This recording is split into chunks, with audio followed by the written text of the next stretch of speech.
الحمدللہ رب العالمین والصلاة والسلام علی سید الانبیاء والمرسلین وعلی آلہ واصحابہ اجمعین والحمدللہ رب العالمین. اعوذ باللہ من الشیطان الرجیم. بسم اللہ الرحمن الرحیم. ان اللہ وملائکتہ یصلون علی النبی یا ایھا الذین آمنوا صلوا علیہ وسلموا تسلیما. اللہم صلی علی سیدنا و مولانا محمد وعلی آلہ واصحابہ اجمعین.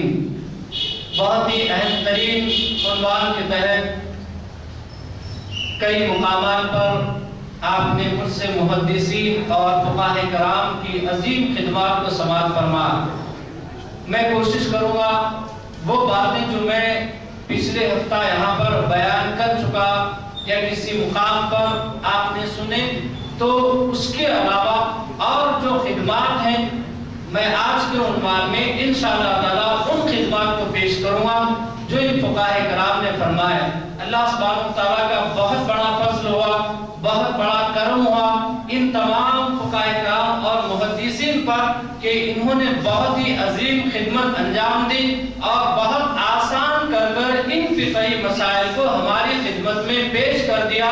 آج ہمارے لیے بہت ساری آسانیاں آپ دیکھتے ہیں الحمدللہ موجود ہیں اور ہم اس پہ عمل بھی کرتے ہیں. بات وہی سے شروع ہوگی جہاں سے میں نے آغاز کیا تھا. 80 ہجری میں امام اعظم پیدا ہوئے. وہ دور صحابہ کرام رضی اللہ عنہم اجمعین کے باحیات ہونے کا دور ہے.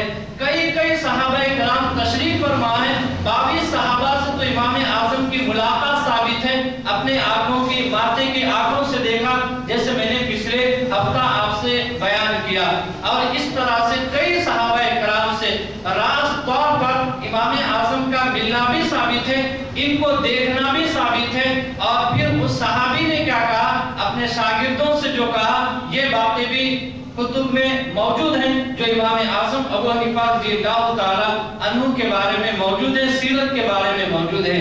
آپ کے ایک شاگرد ہیں حضرت امام ابو یوسف. یہ 113 ہجری میں پیدا ہوئے اور 164 ہجری میں امام احمد بن حنبل پیدا ہوئے. 93 ہجری میں امام مالک پیدا ہوئے.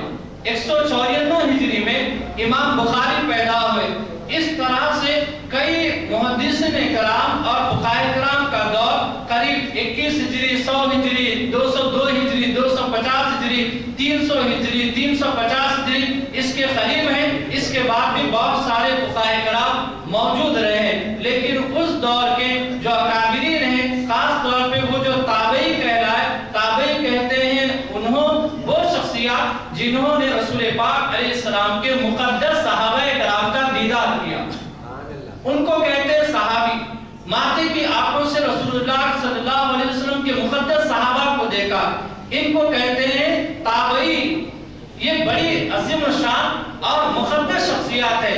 امام اعظم ابو حنیفہ رضی اللہ تعالی عنہ اپنے اساتذہ سے آپ نے تعلیم حاصل کی، بہت سارے اساتذہ سے آپ نے تعلیم کی حاصل کی. اس کے بعد پھر آپ نے درس کا اہتمام فرما، بڑے بڑے فقہاء کرام سے آپ نے درس لیا اور آپ نے درس دیا بھی. میں شاید اس سے پہلے بھی یہ بات کہہ چکا ہوں، آج بھی کہہ دوں کہ امام اعظم ابو حنیفہ رضی اللہ تعالیٰ عنہ کے تعلق سے بعض لوگوں نے کچھ غلط فہمیاں پیدا کر دی تھی کہ حضرت وہ ہیں کہ اپنے قیاس سے فتویٰ دیتے ہیں، حالانکہ ایسا نہیں ہے.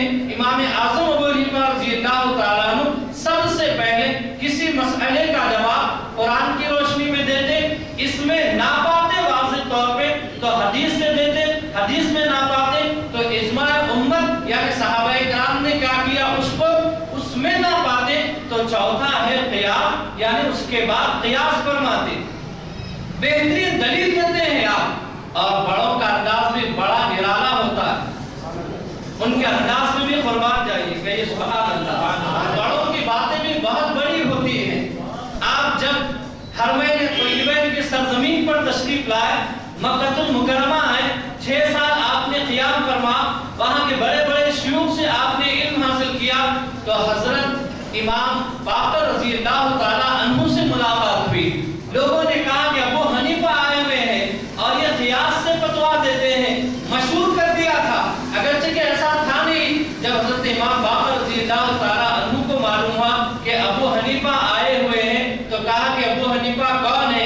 یہاں تک کہ امام باقر رضی اللہ تعالیٰ عنہ کی بارگاہ میں آپ حاضر ہوئے تو آپ نے کہا کہ میں نے سنا ہے کہ آپ قیاس سے زیادہ فتوا دیتے ہیں، یعنی قیاس کو زیادہ استعمال کرتے ہیں۔ میں نے جیسے کہا کہ بڑوں کے پوچھنے کا انداز بھی بڑا نرالا ہوتا ہے، جواب دینے والوں کا انداز بھی بڑا نرالا ہوتا ہے، انداز بڑا نرالا ہوتا ہے۔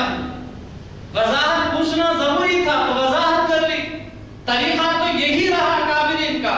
وجہ پوچھی، کہا ایسا میں نے سنا ہے، حقیقت کیا ہے؟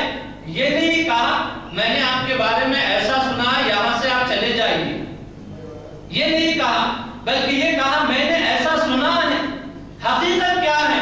تو امام اعظم ابو حنیفہ رضی اللہ تعالیٰ عنہ بیان فرماتے ہیں، حضرت اصل میں کچھ لوگوں نے یہ جو غلط فہمی پیدا کی ہے، یہ غلط فہمی ہے، حقیقت یہ ہے میں سب سے پہلے اگر فتوا دیتا ہوں تو قرآن کی روشنی میں دیتا ہوں، حدیث کی روشنی میں دیتا ہوں۔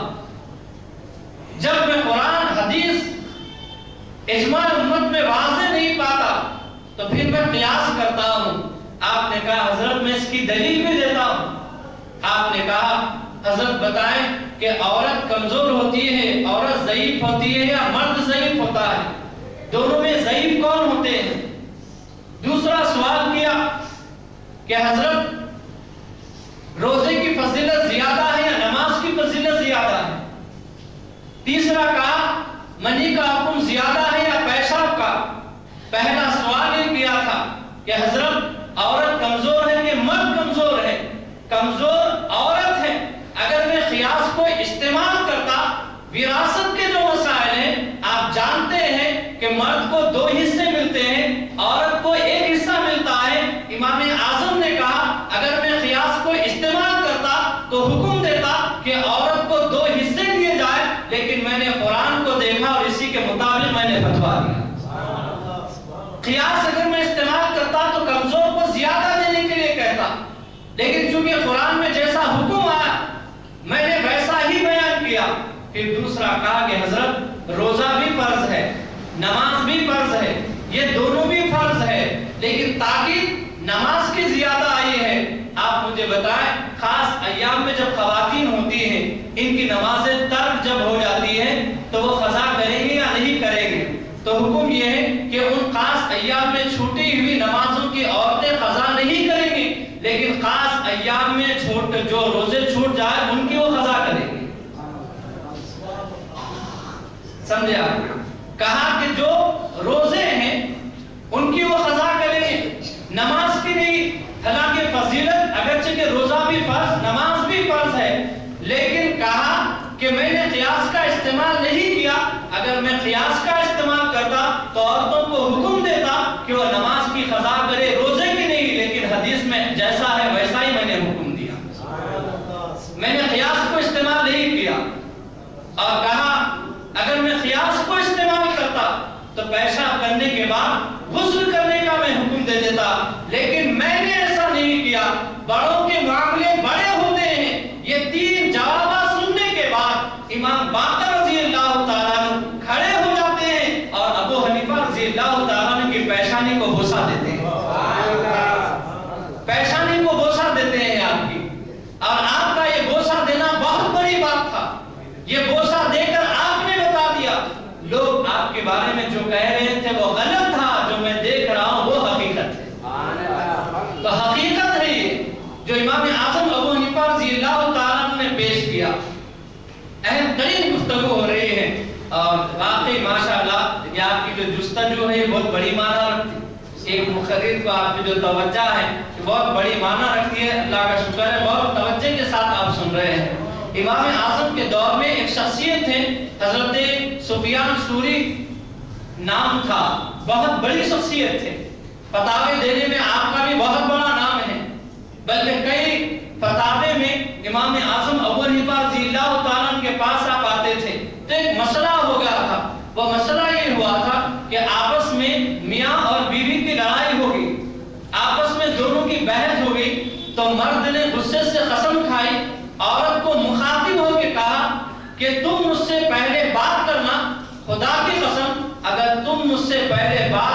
کرو گی تو میں تم سے بات ہی نہیں کروں گا. یہ مرد نے کہا تو عورت جب خاموش بیٹھی وہ بھی پلٹ کر غصے میں کہنے لگی کہ میں بھی قسم کھاتی ہوں جب تک کہ تم مجھ سے پہلے بات نہیں کرو گے خدا کی قسم میں تم سے بات نہیں کروں گی. اب بڑا اہم ترین تحقیقی مسئلہ تھا. بڑے بڑے علماء کے پاس لوگ چلے گئے. یہ لوگ بعض علماء کہتے کہ کفارہ دے دیں اور بات کر لے. شوہر کو چاہیے وہ کفارہ دے اور بات کر لے. بعض کہتے بیوی بات کر لے کفارہ ادا کرے. خیر جہاں جانا تھا یہ لوگ چلے گئے. حضرت سفیان ثوری کے پاس بھی گئے. اس کے بعد امام اعظم ابو حنیفہ رضی اللہ تعالیٰ عنہ کے پاس آئے. آگے کہنے لگے ایسا ہوگا حضرت کیا کرنا. تو آپ نے کہا کہ جملے کیا تھے وہ بتائے. تو جملے انہوں نے پیش کیے کہ میں نے ایسا کہا تو میری اہلیہ نے مجھ سے ایسا کہا. تو امام اعظم نے شوہر سے کہا کہ تم اس سے پہلے بات کر لو کوئی کفارہ دینے کی بھی ضرورت نہیں ہے. یہ کتنی کتابوں میں ڈھونڈتے تھے جب تو اتنی کتابیں موجود نہیں تھی. کہا کہ جاؤ اور تم بات کر لو بیوی سے تم پہلے بات کر لو اور کفارہ بھی نہیں اس کا. اللہ اکبر. اس دور کے آئے علماء بڑے بڑے بولے کہ حضرت آپ نے یہ فتویٰ دے دیا آپ بتائیں کہ کیسے آپ نے یہ فتویٰ دیا. اس نے کیا قسم کھائی اس نے کیا قسم کھائی. تو امام اعظم نے ان علماء کو بٹھا اور بٹھا کے کہا غور سے ان کا سوال سنیے غور سے سنیے. تو امام اعظم نے کہا سوال بولیے. تو شوہر نے کہا میں نے یہ قسم کھائی تھی کہ میری بیوی مجھ سے پہلے بات کرنا جب تک یہ بات نہیں کرے گی خدا کی قسم میں بات نہیں کروں گا. تو بیوی نے کہا خدا کی قسم تم مجھ سے بات کرنا جب تک بات نہیں کرو گی. تو امام اعظم نے کہا اس کے بعد جو بیوی بات کری وہ کس سے کرے. کہیے سبحان اللہ. کہا کہ وہ بات کس سے کی وہ بیوی وہ مخاطب کس کو ہوئی. کہا کہ وہ شوہر کو مخاطب بھی گویا وہ جبیت بات کرنی بولے. بات تو جبیت ہو گئی ہو گفتگو تو جبی ہوگی کہ جب یہ اپنے شوہر سے خطاب کیا تبھی بات ہوگی تو کفارے کی ضرورت ہی نہیں ہے. اللہ اکبر. معلوم یہ ہوا بعض سوالات کے جوابات تو سوال میں ہی ہوا کرتے ہیں. اس لیے حکم دیا گیا کہ قاضی اور مفتی غور سے سوالات کے جوابات کو سنیں غور سے سنیں تاکہ اس سوال کا صحیح اس کا جواب دیا جا سکے. بڑی آسانی کے ساتھ امام اعظم ابو حنیفہ رضی اللہ تعالیٰ عنہ نے اس کا جواب دے دیا. بڑا بہترین جواب دیا. کفارے کی ضرورت بھی نہیں پڑی اور کروڑوں لوگوں کو مسئلہ بھی معلوم ہو گیا. تحقیقی اور علمی مسئلہ تھا لیکن معلوم ہوگا دنیا کو پتا چلا فراست کیا ہے.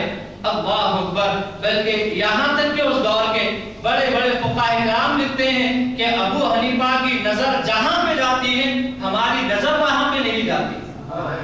اللہ اکبر. امام طحاوی رحمۃ اللہ علیہ یہ ایک بہت بڑے محدث گزرے ہیں بہت بڑے محدث گزرے ہیں. حدیث کی کتاب بھی آپ نے تحریر فرمائی اور بہت نام تھا امام طحاوی رحمۃ اللہ علیہ کا. بہت بڑی شخصیت بھی تھے نام بھی آپ کا بہت بڑا تھا. امام شافعی علیہ رحمۃ الرضوان کے شاگرد تھے آپ کے ماموں. اتنے بڑے عظیم مجتہد بہت بڑے مجتہد امام شافعی آپ کے ماموں جو ہیں امام شافعی علیہ رحمہ کے شاگرد تھے. تو امام طحاوی رحمۃ اللہ علیہ بچپن میں آپ کے پاس درس لے رہے تھے درس فقہ لے رہے تھے. تو کسی بات پر آپ کے ماموں کو کوئی بات ناگوار گزری تو آپ کے ماموں نے ذرا آپ کو ڈانٹا. تو امام طحاوی رحمۃ اللہ علیہ بھی کچھ ناراض ہو گئے. اس کے بعد آپ نے دوسرے مدرسے میں ایڈمیشن لے لیا. آپ نے جو بات بتانا چاہ رہا ہوں ایک دوسرے مدرسے میں چلے گئے. تو اس وقت آپ کے ماموں یہ کہہ رہے تھے کہا کہ تم زیادہ علم حاصل نہیں کر سکتے تم زیادہ علم حاصل نہیں کر سکتے. خیر بعد میں بڑی محبتیں رہی بڑی شفقتیں رہی. وہ بڑوں کے معاملے ہیں ہم لوگ بہت چھوٹے لوگ ہیں بہت بڑے بڑے لوگ ہیں. بعد میں بڑی محبتیں رہی ہیں. تو خیر امام طحاوی رحمۃ اللہ علیہ بہت علم آپ نے حاصل کیا. علم تفسیر علم حدیث علم فقہ آپ نے حاصل کیا. بہت بڑے عالم آپ بن گئے. یہاں تک کہ آپ درس حدیث بھی دیا کرتے تھے درس فقہ بھی دیا کرتے تھے. بڑے بڑے اس دور کے علماء میں شریک ہوتے اور اس درس کو حاصل کرتے تو آپ مسکرا کے ارشاد فرماتے تھے اگر آپ میرے ماموں باحیات ہوتے تو اپنی قسم کا کفارہ دے دیتے تھے. وہ قسم کھا کے بولے تھے کہ آپ زیادہ علم نہیں پائیں گے. خیر امام طحاوی رحمۃ اللہ علیہ بہت بڑے محدث بنے, آپ بہت بڑا نام ہوا. امام طحاوی رحمۃ اللہ علیہ کا عظیم محدثین کرام میں آپ کا شمار ہوتا ہے. امام طحاوی رحمۃ اللہ علیہ, اللہ اکبر, ایسی ان کی اتنی بڑی خدمات رہی ہیں. یہ جتنے محدثین کا میں تذکرہ کر رہا ہوں انشاءاللہ پھر کبھی موقع رہے گا 500 یا 400 ہجری کے بعد کے جو محدثین ہیں ان کے بارے میں بھی آپ مجھ سے سماعت کریں گے. لیکن آج اس دور کے بڑے بڑے اکابرین کی بات ہو رہی ہے. اتنی بڑی تحقیق کر کے ان اکابرین نے ہمارے سامنے ان مسائل کو پیش کیا, ان باتوں کو ہمارے سامنے رکھ دیا, ان چیزوں کو ہمارے سامنے رکھ دیا. امام شافعی رحمۃ اللہ علیہ کہتے ہیں کہ بچپن میں نے خواب دیکھا تھا کہ رسول پاک صلی اللہ علیہ وسلم کے پیچھے میں نماز پڑھ رہا ہوں. اللہ اکبر, خواب دیکھا تھا میں نے سرکار پاک علیہ السلام کے پیچھے میں نماز پڑھ رہا ہوں. پھر آپ کی بلندی کو دنیا نے دیکھ لیا, جو مقام اللہ تعالیٰ نے امام شافعی علیہ رحمۃ الرضوان کو عطا فرما. اس طرح بہت سارے محدثین ہیں, حضرت امام مالک ہے, حضرت امام احمد بن حنبل ہے علیہ رحمۃ الرضوان, اور کئی محدثین کرام ہیں کہ جن کی بہت زیادہ بہت ہی بڑی علمی آپ کی صلاحیتیں رہی ہیں اور بہت بڑا نام آپ کا رہا ہے. اور آج پوری دنیا ان کے فتاوے اور ان کی خدمات کو یاد کرتے ہیں. ہمارے لیے بھی ضروری ہے ان عظیم الشان محدثین کا تذکرہ کریں, ان کی خدمتوں کا تذکرہ کریں. یہ اس لیے بھی ضروری ہے, یہ بہت ضروری اس لیے ہے ان کی جو محنتیں ہیں, ان حضرات نے علم دین حاصل کرنے کے لیے اور اس کو دینے کے لیے جو محنتیں کی ہیں, یقینی طور پہ وہ محنتیں بے مثال ہیں. اور صرف یہ محنتیں اللہ اور اس کے رسول صلی اللہ علیہ وسلم کی رضا کے لیے تھی. اللہ اور اس کے رسول صلی اللہ علیہ وسلم کی رضا کے لیے تھی. ان حضرات کی جتنی محنتیں رہی ہیں, اتنی محنتیں ان کی رہی ہیں, اللہ اور اس کے حبیب صلی اللہ علیہ وسلم کی رضا کے لیے شخصیتوں نے محنتیں کی ہیں. بڑا تحقیقی وہ دور تھا, احادیث پاک ابھی پہنچ رہی تھی.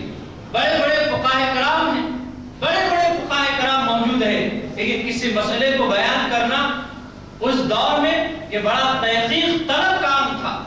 لیکن خاص اللہ سبحانہ و تعالیٰ کی نگاہ کرم تھی ان پر, نگاہ کرم تھی اللہ کی, خاص نظر کرم ہوئی کہ ان محدثین کرام کا یہ مقام ہم نے بلند ہوتا دیکھا. اور آج ہم ان عظیم الشان شخصیتوں کو یاد کرتے ہیں. آپ نے ایک نام سنا امام نسائی رحمۃ اللہ علیہ کا, سیاہ ستہ میں آپ کی کتاب بڑی مشہور ہے نسائی شریف. آپ نے جو محنت کی ہے امام نسائی رحمۃ اللہ علیہ, آپ کی محنتیں بھی بڑی مشہور ہیں. ایک جگہ سے دوسری جگہ کا آپ نے سفر کیا حصول علم کے لیے اور علم دینے کے لیے, بڑی محنتیں رہی. اس طرح ابو داؤد شریف آپ نے نام سنا, یہ بھی سیاہ ستہ کی مشہور کتاب ہے, آپ نے بھی بڑی محنتیں کی. امام ترمذی رحمۃ اللہ علیہ, آپ کی بھی بڑی محنتیں رہی ہیں. اور جتنے عظیم الشان محدثین کو دیکھیں گے آپ تو یہ بہت بڑے درجات والے اور بہت یعنی ایسے عظیم الشان لوگوں سے انہوں نے علم حاصل کیا جس کے پاس ہر طرح کا علم موجود تھا, یعنی اللہ نے عطا فرمایا تھا. ہر طرح کا علم ان کے پاس تھا جو ان کو اللہ سبحانہ و تعالیٰ نے عطا فرمایا ہے.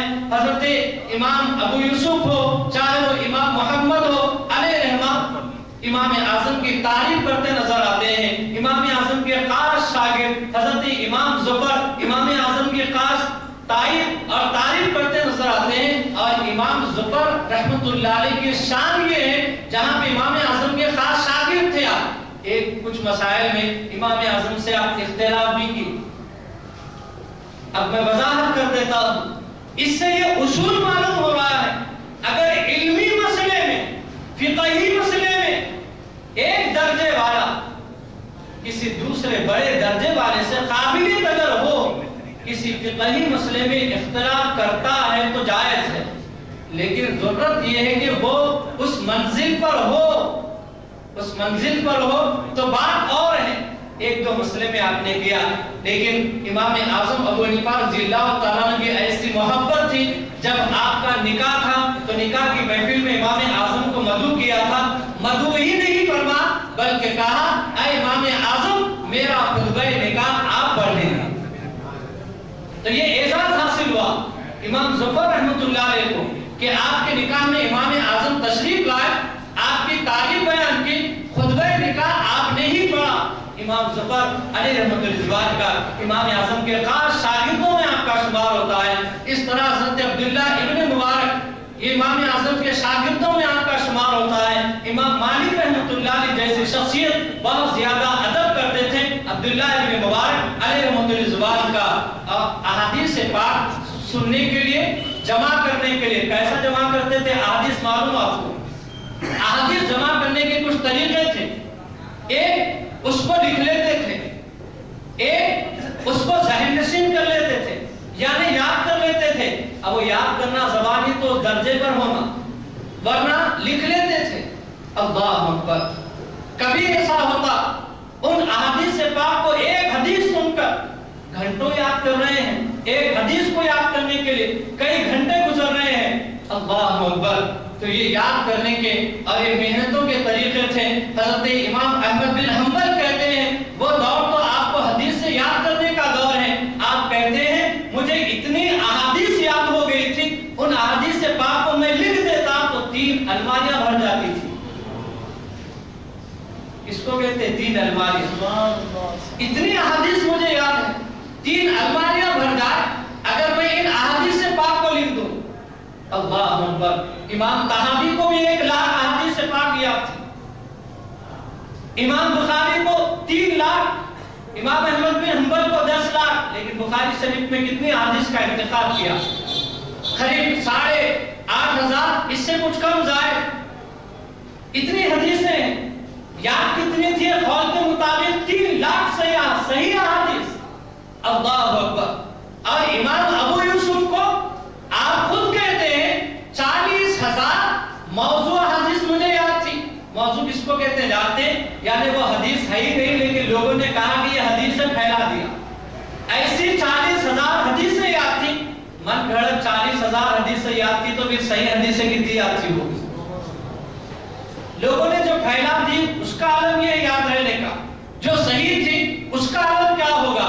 اللہ اکبر! بات ہو رہی ہے ان عظیم الشان محدثین کی اس وقت جو دور عظیم فقہاء کرام تھا۔ اس طرح فتاوی کی کوئی کتابیں لکھی بھی نہیں تھی۔ بتائیں 194 ہجری میں امام بخاری پیدا ہوئے۔ یہ بات کے ہیں پورے جتنے بھی ہیں سیاہ ستہ کے بھی جتنے ہیں محدثین، یہ پورے بات کے ہیں۔ اس کے بعد کا دور ہے، لیکن وہ دور جب کہ کوئی کتاب فتاوی کی باضابطہ موجود نہیں ہے، صرف قرآن پاک موجود ہے، قرآن پاک کی آیات موجود ہے۔ اب مسئلہ نکالنا تو اسی سے نکالنا، احادیث پاک ہے، لیکن کچھ احادیث پاک آ رہی ہے ایک وضو کے مسئلے میں۔ ایک حدیث یہ ہے، خود بخاری شریف میں ہے، حدیث یہ ہے سرکار پاک صلی اللہ علیہ وسلم نے 3 مرتبہ وضو کے وقت کلی فرمایا۔ یہ بخاری کی حدیث ہے۔ پھر اسی بخاری شریف میں ہے رسول پاک علیہ السلام نے 2 مرتبہ کلی فرمایا۔ اسی بخاری شریف میں ہے سرکار پاک صلی اللہ علیہ وسلم 1 مرتبہ آرام فرمائے، سو گئے۔ کیسا سو گئے؟ تو حدیث میں ہے اتنی گہری نیند سو گئے سرکار کہ آپ کے منہ مبارک سے آواز بلند ہونے لگی۔ بہت ادب کا جملہ استعمال کر رہا ہوں، آپ کے منہ مبارک سے آواز بلند ہو گئی۔ صحابہ کہتے ہیں پھر ہم نے سنا، سمیتو کا لفظ ہے، سمیتو یعنی سنا، رائتو دیکھا، سمیتو کا لفظ ہے، ہم نے سنا۔ جس میں جو بیان کر رہے تھے انہوں نے کہا میں نے سنا، سمیتو سنگولر ہے، سمیتو میں سنا، ایک مرد سنا۔ کیا سنا؟ تو کہا سرکار پاک علیہ السلام سو گئے تھے۔ حضرت میمونہ رضی اللہ تعالی عنہا سے روایت ہے رسول پاک علیہ السلام سو گئے، گہری نیند سو گئے، منہ مبارک سے آواز بلند ہوئی۔ اس کے بعد رسول پاک علیہ السلام بیدار ہوئے، سرکار پاک علیہ السلام اٹھے، نماز ادا فرمائی، وضو نہیں کیا، نماز ادا کیے، وضو نہیں کیا۔ اللہ اکبر۔ اب اس حدیث پاک کی امام بخاری رحمۃ اللہ علیہ تو بعد میں لکھیں، اب اس طرح کی حدیث پاک ان فقہائے کرام کے سامنے موجود ہے، لیکن فقہائے کرام نے تو کہا کہ سو کے اٹھنے سے وضو ٹوٹ جاتا ہے، سوئے اور اس کے بعد بیدار ہوئے تو وضو ٹوٹ جاتا ہے۔ اور سونے کے کتنے طریقے جانتے ہیں آپ کہ کنز الدقائق جو فقہی مسائل کی ایک مشہور کتاب ہے، اس میں سونے کے 13 طریقے لکھے گئے، یعنی قریب 13 طریقوں سے آدمی سوتا ہے، 13 طریقوں سے۔ اب وہ کون سے طریقے میں پیش کرا تو تاخیر ہو جاتی، لیکن اتنا یاد رکھیے 13 طریقے فقہائے کرام نے بیان کیے سونے کے۔ بیٹھے بیٹھے سونا، کھڑے کھڑے سونا، نماز میں نیند کا لگ جانا، لیکن قاعدہ یہ سن لیجئے، ایسا سونا کہ نیند لگ گئی آپ کو اور کسی نے آپ کو دھکا دیا اور اس کے بعد آپ زمین پر آ گئے، بہت دیر کے بعد نیند بیدار ہوئی، اعضاء جسمانی ڈھیلے ہو گئے تھے، اس کے بعد آپ بیدار ہوئے تو اس سے آپ کا وضو ٹوٹ جاتا ہے۔ لیکن اس طرح کی حدیث پاک آئے، سرکار پاک علیہ السلام سو گئے، گہری نیند سوئے، سرکار پھر بیدار ہوئے، نماز ادا فرمائی، وضو نہیں کیا، تو یہ محدث نے کہا جہاں پہ اس حدیث پاک کے ظاہر کو دیکھ رہے تھے، وہیں پر اس حدیث پاک کی شان کو یہ دیکھ رہے تھے، بیان کیا کہ سنو یہ جو حدیث ہے یہ حدیث بالکل صحیح ہے، یہ حدیث کے جملے بالکل صحیح ہیں، حدیث صحیح ہے، لیکن یہ رسول پاک صلی اللہ علیہ وسلم کے لیے خاص ہے کہ دو جہاں کے تاجدار سوتے بھی ہیں تو وضو نہیں ٹوٹتا، یہ خاص ہے سرکار کے لیے۔ اگر سو بھی جائے تو وضو نہیں ٹوٹتا، اگر ہم سو جائے تو وضو ٹوٹ جاتا ہے، دو جہاں کے تاجدار سو جائے تو وضو نہیں ٹوٹتا، اس لیے کہ رسول پاک علیہ السلام کی آنکھ سوتی ہے، دل نہیں سوتا، وضو نہیں ٹوٹتا۔ اور بہت ساری ظاہری روایات ہیں ان فقہائے کرام نے جو محنتیں کی ہیں۔ دیکھیں ایک علم سمندر ہے، پھر کیا ہے علم سمندر ہے۔ سنیں آپ کہ ایک آدمی وہ ہے جس کو تیرنا ہی نہیں آتا، ایک وہ ہے جس کو تیرنا آتا ہے لیکن زیادہ اندر تک وہ جا نہیں سکتا، اس کی حد ہے، جہاں تک پیر گئے وہاں تک تیر سکتا، اتنی حد ہے۔ ایک وہ ہوتا ہے اتنا ماہر کہ بہت زیادہ پانی میں تیر سکتا ہے۔ یہ جو فقہائے کرام ہیں، بڑے بڑے علم کا جو نورانی سمندر ہے، علمی قابلیت سے اس کے اندر ایسا غوطہ لگا ہے کہ قیمتی موتیوں کو لے کر باہر آ گئے، بہت محنتیں کر کر ان علمی گہرائیوں کو اور ظاہر اور باطنی جو چیزیں ہیں ان کو دیکھا۔ فراست جس کو کہتے ہیں، فکر جس کو کہتے ہیں، علم جس کو کہتے ہیں، حلم جس کو کہتے ہیں، اور دور اندیشی جو کہتے ہیں، یہ تمام چیزیں الحمدللہ ان عظیم الشان فقہائے کرام کے اندر موجود تھی، تبھی تو فتوے جاری فرمائے۔ ہزاروں کی تعداد، امام اعظم ابو حنیفہ رضی اللہ تعالیٰ عنہ کے شاگردوں کی تعداد ہزاروں میں، اور اس دور کے شاگرد نہیں، اس دور کے شاگرد، اس دور کے شاگرد کیسے کیسے علماء ہوتے، کیسے کیسے محدثین ہوتے، اس دور میں ہزاروں کی تعداد میں آپ کے شاگردوں میں علماء کی بڑی تعداد۔ اللہ اکبر، اندازہ آپ اس سے لگا لیجئے۔ امام اعظم ابو حنیفہ رضی اللہ تعالیٰ عنہ کے بارے میں آتا ہے، دیگر اور بھی فقہائے کرام کے بارے میں آتا ہے کہ یہاں تک کہ چلیے اپنے شہر میں نے شاید یہیں پہ یہ بات کہی تھی، یہی موتی مسجد میں پچھلے ہفتہ، دور حاضر میں مشہور ہو جانا بہت آسان، بہت آسان۔ آپ مجھے آج نہیں پہچانیں گے، میں ہمارے ساتھیوں کو بولوں گا ذرا مجھے مشہور کر دیجئے، انشاءاللہ 8 دن میں بہت مشہور کر دیں گے۔ اس کی وجہ ہے کہ ذرائع ہیں، ذرائع ہیں، بہت آسانی کے ساتھ نام ہو سکتا ہے، بہت آسانی کے ساتھ مشہور ہو سکتے ہیں آپ، لیکن وہ دور جس دور میں ایسے مشہور ہونے کا ذریعہ ہی نہیں ہے۔ ایک ملک میں ہے، فارس میں ہے، امام اعظم آپ تشریف لا رہے ہیں مدینہ، لیکن آنے سے پہلے اطلاع ملی کہ کہ فارس کے بہت بڑے عالم ابو حنیفہ تشریف لا رہے ہیں، وہاں سے یہاں پہ آئے ہیں، لیکن اطلاع ہے کہ آپ تشریف لا رہے ہیں۔ اللہ اکبر، سمجھنا پڑے گا ہم تمام کو کہ یہ ان کو جو اتنی عزتیں ملی، یہ عزت اللہ سبحانہ وتعالیٰ نے عطا فرمائی۔ یہ لوگوں کے دلوں میں محبت، اللہ تعالیٰ نے ان کے دلوں میں محبتوں کو پیدا فرما، جب جا کے یہ عظیم الشان فقہاء کرام بڑی بڑی منزلوں پہ پہنچے، عظیم درجات میں یہ فقہاء کرام عظیم الشان درجات پہ یہ لوگ فائز ہیں، بڑے بڑے درجات کو پا لیا، بڑی بڑی علم بلندیوں کو یہ پہنچ گئے، اور ایسی علم بلندیوں کو انہوں نے پایا کہ دنیا دیکھ رہی ہے، آج ان کے فتاووں سے استفادہ حاصل کرتے ہیں، بلکہ آپ ان کے مسائل کو آپ پڑھتے ہیں تو آپ کو خود پتا چلے گا کتنی ان حضرات نے محنت کی ہے۔ ہم ان کے سامنے بہت کم علم ہے، لیکن کبھی ایسا ہوتا ہے، خیر آج تو اتنی کتابیں، ہزاروں کی تعداد میں کتابیں، ہزاروں کی تعداد میں فتاوی کی کتابیں موجود ہیں، لیکن کبھی ایسا ہوتا ہے کوئی تحقیقی مسئلے میں کوئی سوال کرتا ہے تو اس کو یہ بولنا پڑتا ہے آپ کل پوچھئے، یا وہ ایک مسئلہ پوچھنے کے لیے کبھی کبھی 10 سے 15 کتابیں دیکھنا پڑتا، ایک کتاب میں نہیں ہے تو دوسری میں دیکھیں، دوسری میں نہیں ہے تو تیسری میں دیکھیں، 10 20 کتابیں دیکھنا پڑتا ہے ایک ہی سوال کے جواب کے لیے۔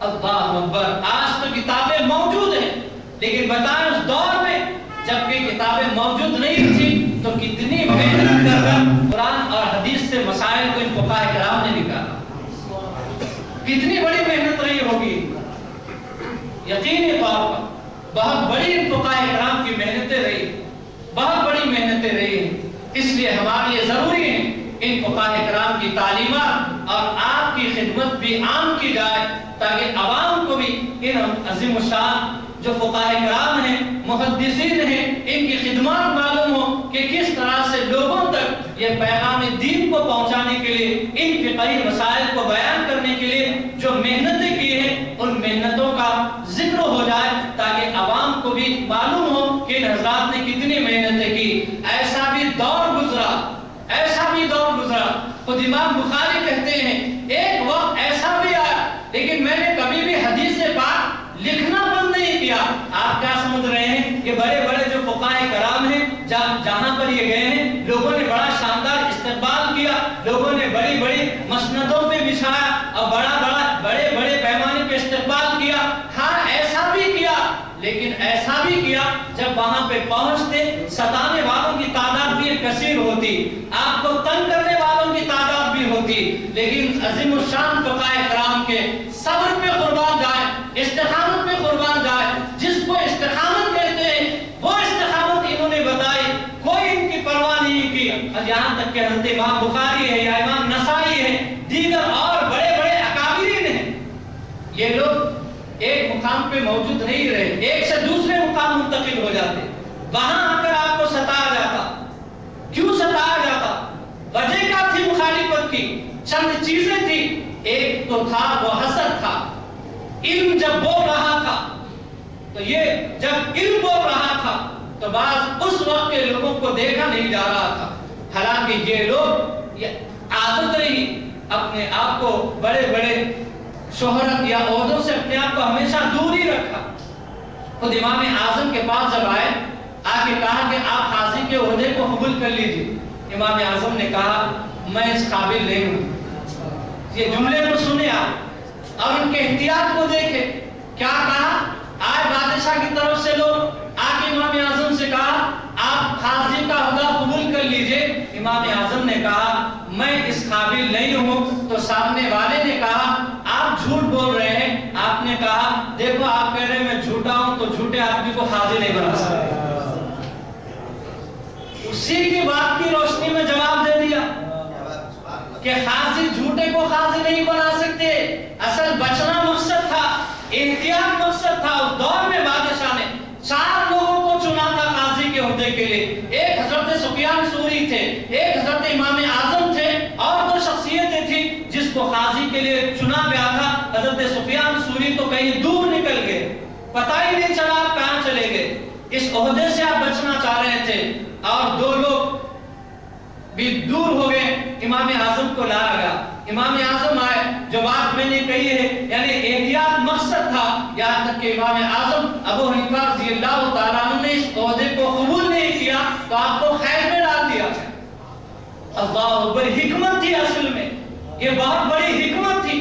قاضی کا عہدہ یہ بہت بڑے احتیاط کا ہوتا ہے۔ قاضی یعنی مقرر کر دیتے، کسی کو کوئی سزا دینا ہے تو قاضی کا فیصلہ فائنل ہوتا، فائنل وہ جو دے فائنل، اس میں بہت تحقیق رہتی، سامنے والا یہ جرم کیا یا نہیں کیا تحقیق کرنا ہے۔ ایک مثال میں آپ کو دیتا ہوں، اگر کسی نے کسی کے بارے میں کہا یہ شخص شراب پیا، اب کوئی اس کو پکڑ کر لے کر آ تو اب قاضی تحقیق کرے گا، تحقیق کرے گا۔ اب تحقیق میں اتنی ضرورت پڑتی ہے علم، یہ تو امام اعظم کے پاس ہے، تقوی یہ تو امام اعظم کے پاس ہے، پاکیزگی یہ تو ہے آپ کے پاس، لیکن اس عہدے سے احتیاط اس لیے آپ نے کیا کہیں ایسا نہ ہو کہ کل کوئی ان سے تعلق رکھنے والا آدمی کسی مسئلے میں آ جائے اور اس کے بعد مجھے یہ اشارہ کیا جائے ذرا ہماری پہچانت کا آدمی ہے رعایت کیجیے آپ، کہیں ایسا نہ ہو جائے، اس لیے آپ اس عہدے سے اجتناب میں یہ خیر سمجھا۔ البتہ امام ابو یوسف رحمۃ اللہ علیہ اس عہدے پہ فائز رہے، قاضی کے عہدے پر، اس لیے جب آپ اس دنیا سے رخصت ہو رہے ہیں تو آپ کے چند جملے بڑے مشہور ہیں، آپ بھی اس کو یاد کریں۔ آپ نے کہا اس دنیا سے جب رخصت ہو رہے تھے، آپ نے کہا مولا تو جانتا ہے، ابو یوسف کو تو جانتا ہے، ہر چیز کا جاننے والا ہے، میں نے زندگی میں کبھی بھی ایک لقمہ حرام نہیں کھایا، کبھی ایک لقمہ حرام میں نے نہیں کھایا، مولا تو جانتا ہے۔ دوسرا کہا مولا میں نے جان بوجھ کر کوئی زندگی میں حرام کام کیا ہی نہیں۔ اور کہا کہ مولا جب لوگ میرے پاس فیصلے کے لیے آئے، قاضی تھے چونکہ آپ، جب میرے پاس فیصلے کے لیے آئے میں نے کبھی بھی کسی کی صورت دیکھ کر میں نے فیصلہ نہیں کیا، فیصلہ کیا تو صرف کتاب اور سنت کی روشنی میں فیصلہ کیا۔ اور ایک یاد رکھیں، میرا ایک مشورہ بلکہ فتویٰ ان اکابرین کا، یک طرفہ بات سن کے مشورہ دیا جا سکتا ہے، فیصلہ نہیں۔ یک طرفہ گفتگو سن کر مشورہ دیا جاتا ہے اور فیصلہ جو دیا جاتا ہے وہ دو طرفہ گفتگو سن کے دیا جاتا ہے۔ تحقیق طلب ہوتا ہے وہ بھی، ایسا ہی نہیں کوئی آیا اور الزام لگا دیا تو فوراً قاضی اسلام سزا نہیں دیتا، اس کو یہ بھی یاد رکھیں اصول کتنا پیارا ہے، ہر طرح کی اس کو مہلت دی جاتی ہے کہ کیا کوئی بچنے کی صورت ہے، اس کے بعد جو حکم ہوتا ہے اس حکم پر عمل، شریعت کا جو حکم ہوتا ہے اس پر عمل کیا جاتا ہے۔ خیر میں بات کر رہا تھا ان عظیم الشان بڑے بڑے فقہاء کرام اور محدثین کرام کی خدمات کی، اس دور میں احادیث پاک لکھی۔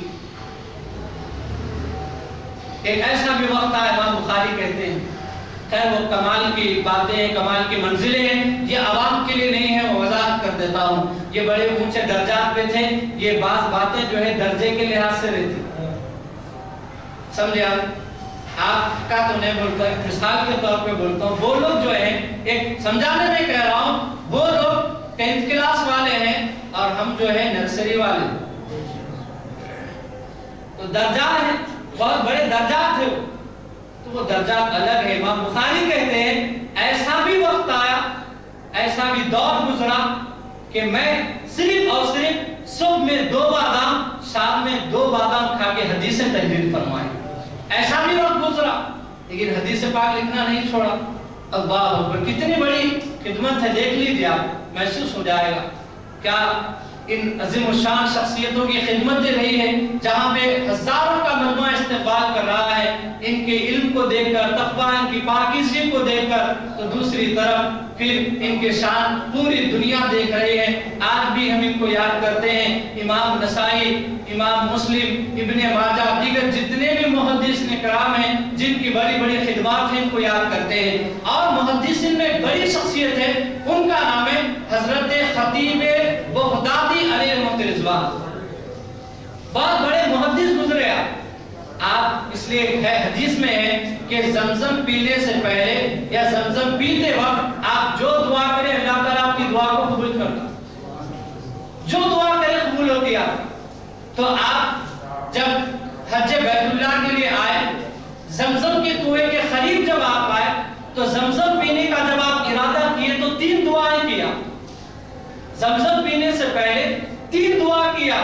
پہلی دعا یہ تھی، پہلی دعا آپ نے کی مولا بغداد کی جو جامع مسجد ہے منصور، اس میں درس حاصل کروں، علم حاصل کروں۔ اور دوسرا آپ نے کہا کہ مولا جو روایتیں میں بیان کر رہا ہوں، بڑے بڑے علماء میں نے جو روایتیں کی ہیں ان روایتوں کو بیان کر۔ اور تیسری دعا یہ کی بشر حافی علیہ رحمہ جو بہت بڑے ولی تھے کہ میرے دنیا سے رخصت ہونے کے بعد مجھے ان کے بازو جگہ ملے۔ الحمدللہ تینوں دعا بھی آپ کی قبول ہوئی، تینوں دعا بھی آپ کی قبول ہو گئی۔ اللہ اکبر۔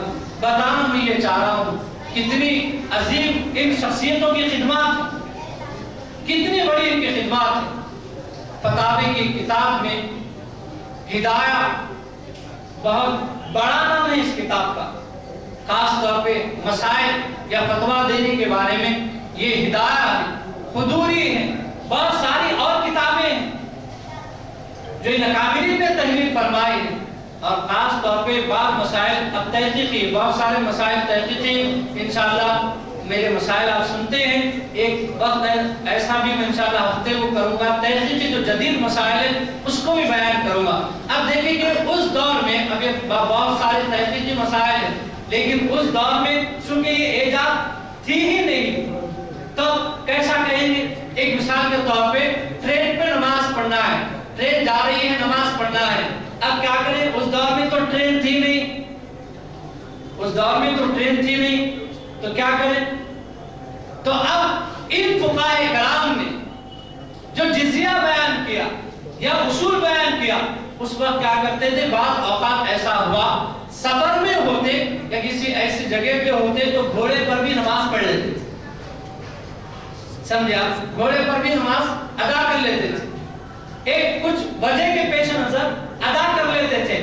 اب اس لیے نفل نماز میں البتہ یہ حکم تو بڑا عام ہے، جیسے مثال کے طور پہ ٹرین میں آپ نماز پڑھتے ہیں تو ٹرین ضروری نہیں ہے جب آپ نماز پڑھ رہے ہو تو قبلے کی طرف ہی رہیں، قبلہ ادھر ہے اور ٹرین جا رہی ہے ایسے، اب ہوگا یہ کہ وہ راستہ بدلے گی، ایسے جائے گی، ایسے جائے گی، ایسے جائے گی، یعنی وہ سمت بدلتی رہے گی، تو کیا حکم ہے؟ خیر اس میں دور حاضر کے علماء کی تحقیق اس میں ہے۔ بعض نے کہا ٹرین میں نماز پڑھ لی جائے اور پھر اپنے مقام پہ پہنچنے کے بعد ادا کر لی جائے، یہ بہتر ہے۔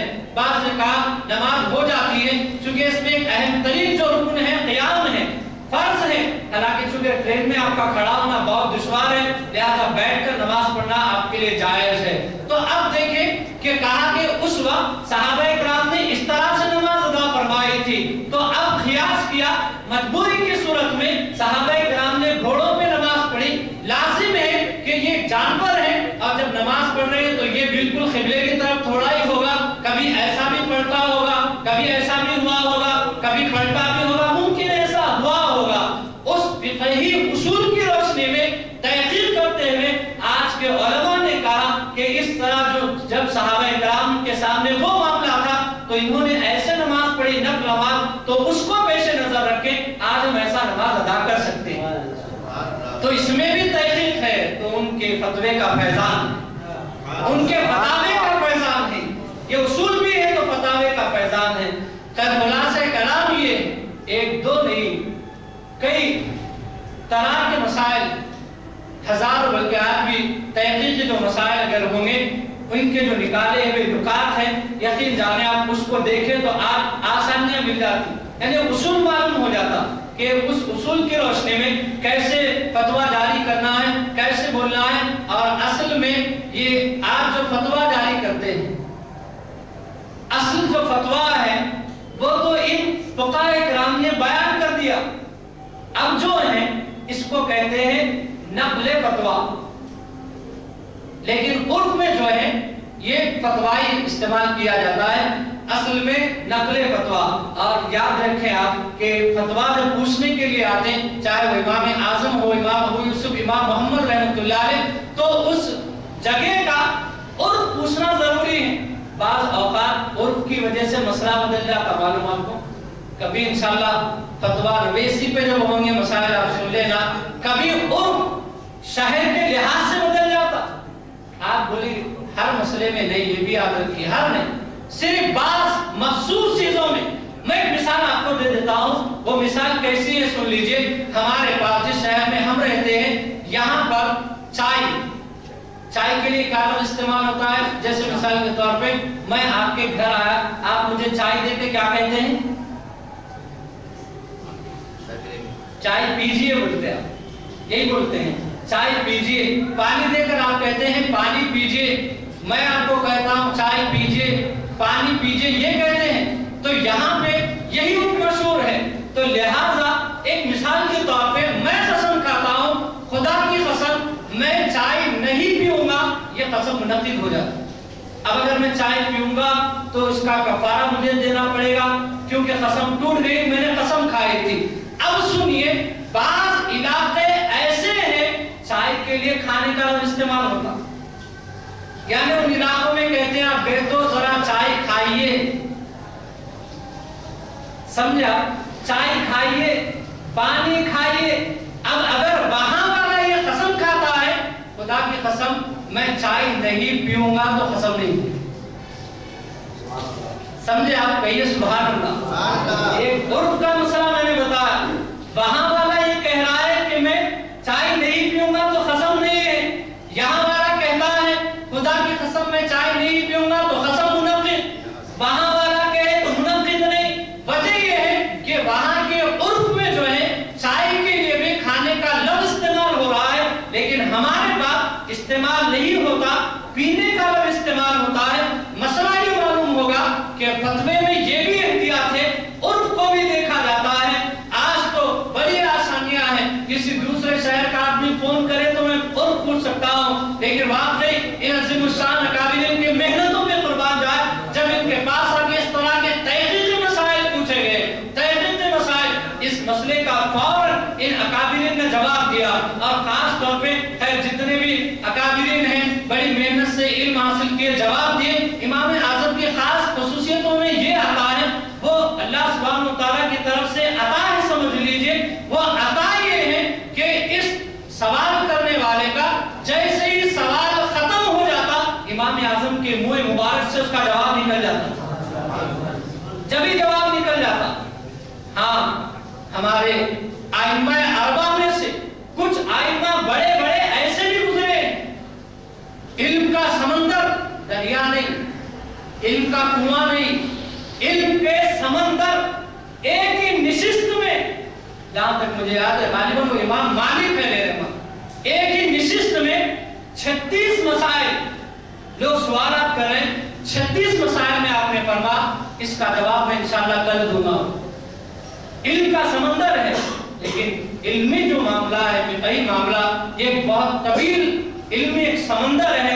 واقعی میں اپنی عادت کے مطابق، اگرچہ کہ ہم لوگ زیادہ جو ہے حنفی مسائل پر عمل کرتے ہیں، لیکن ساتھ ساتھ ان اکابرین کی خدمتوں کا بھی تذکرہ اس لیے ہم کر دیتے ہیں تاکہ ان عظیم الشان شخصیتوں کی بھی جو خدمات ہیں یہ بھی ہمارے سامنے ہوں. واقعی بہت عظیم ان کی خدمات ہیں. اللہ تعالیٰ سے میں دعا کرتا ہوں مولا رسول پاک صلی اللہ علیہ وسلم کے طفیل ان تمام کی خدمات کو قبول فرما، اور ان کے طفیل میں ہم تمام کے بھی علم میں اضافہ فرما، ہم تمام کے علم میں اضافہ فرما، اور جو کچھ ہم نے سنا ہے، سیکھا ہے، اس پہ عمل کرنے، دوسروں تک پہنچانے والا بنا.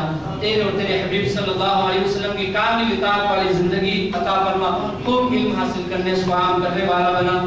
جو بھول سے ہم سے کچھ غلطی ہو گئی ہے مولا، یا جان بوجھ کر ان تمام غلطیوں اور گناہوں کو معاف فرما.